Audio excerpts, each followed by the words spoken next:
Hello friends, once again welcome to my channel Science Circle. Today we will be discussing about motion, a chapter in physics. We know an object is said to be in motion when its position changes with time. The different types of motion which we have already discussed in our previous video. So you can go through it to clear your concept. The link of the video is given in the description box. What can you see in this picture? Few vehicles are moving slowly and few are moving fast, isn't it? So, any object is slow or fast is actually described by knowing its speed. If an object takes a longer time to cover a certain distance, it is called slow in compared to others. Whereas, another object takes a shorter time to cover the same distance is said to be fast with respect to others. So actually it is just a comparison between the two. Now what is the speed? Let us discuss little bit in details. Speed is actually the distance travelled by any object within a given time. So we can say speed equals to distance travelled by time taken. So we can derive other relations also from this formula only. We can find out how much distance a vehicle has travelled by simply multiplying the time taken by the vehicle with its speed. Same wise, if the time taken we have to find it out, we can just get it by dividing distance travelled by the moving object by its speed. So we can very easily find out by remembering a simple formula, and the rest we can derive it easily only. But the most important part is the unit of the speed. Without writing the unit of a speed, the speed of a vehicle becomes meaningless. Actually, the unit of a speed depends upon the unit of the distance and the unit of the time taken by the moving object. The standard unit of a distance is meter, and for the time it is second. Speed equals to distance travelled by time. So meter per second. It can also be presented as meter per minute or centimeter per second.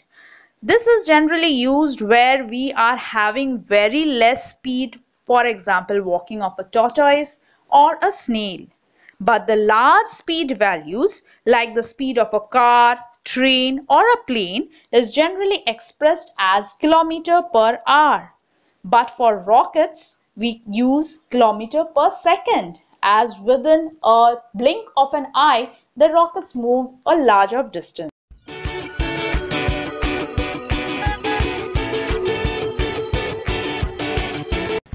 We are discussing so much about speed, distance and time. Now can you tell me the name of the instruments used to measure them?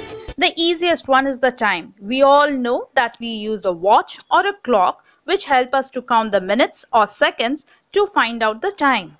But now we will be see the instrument which is used to measure the distance as well as the speed. In the vehicle's dashboard, you may have seen which indicates the speed of a vehicle when running. This is actually called speedometer. Whereas the distance travelled is measured by an instrument called odometer.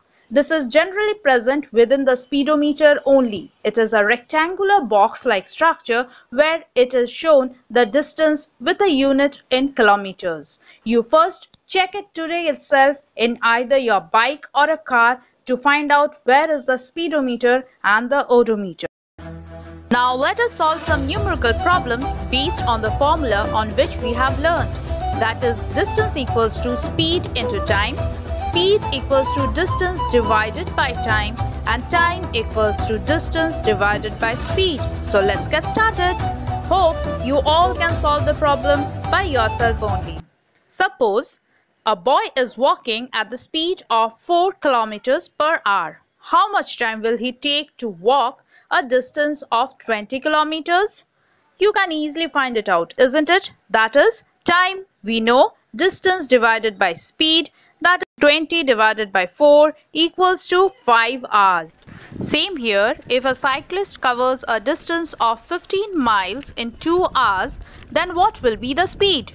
You can easily find it out, isn't it? That is 7.5 miles per hour by putting the simple formula. So these were very easy problems based on simply remembering a formula of speed. That is, speed equals to distance divided by time. Now we will be getting the average speed by dividing the total distance covered by total time. Let us have a look about it. For example, a car travels 30 miles for the first hour. For the second hour, the car covers 45 miles, and for the last third hour it covers 75 miles. So how can we get the average speed?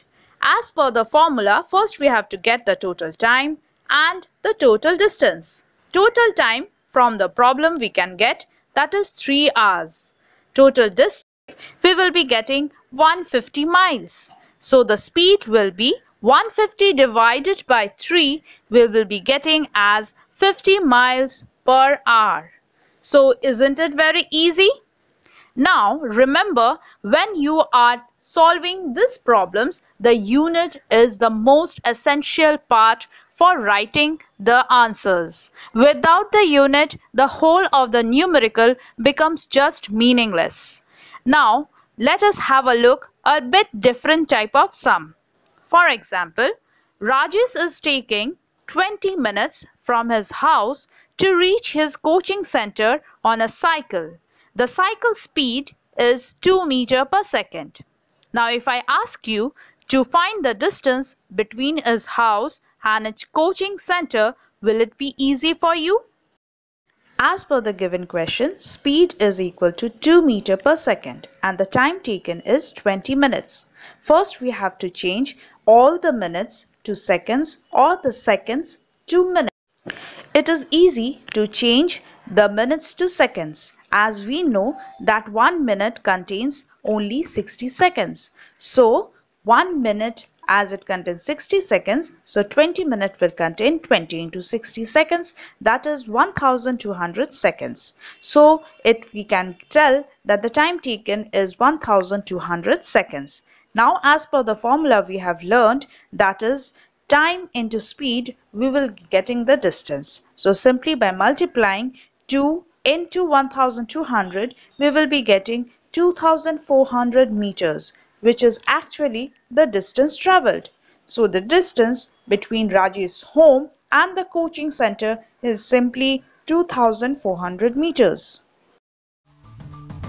Hope you will be able to solve the problems by yourself only. Make sure you change the units first and then you solve the problem. More numericals will be discussed and a variety will be given to you in my next upcoming video. Keep watching my video and please don't forget to subscribe my channel before closing it and share it with your friends if you like my video. Thank you for watching my video once again.